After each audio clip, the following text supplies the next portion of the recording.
دیکھیں، آپ نے بڑی اچھی بات کی ہے. میں یہ سمجھتا ہوں کہ انا اور ضد کسی کی بھی نہیں ہونی چاہیے.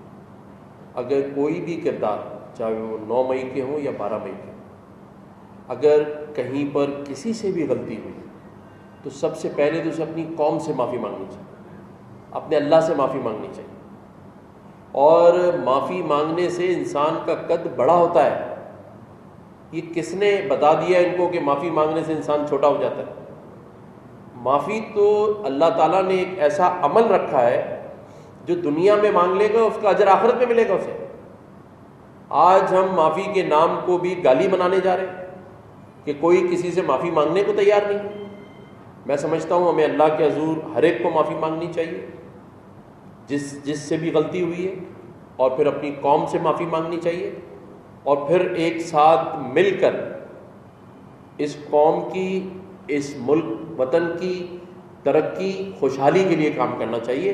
نہ کہ ایک دوسرے کے دستے گریباں ہوں، ایک دوسرے کو ٹھیک کرتے رہیں، ایک دوسرے کو نیچا دکھاتے رہیں، حسد، جلن اور ایک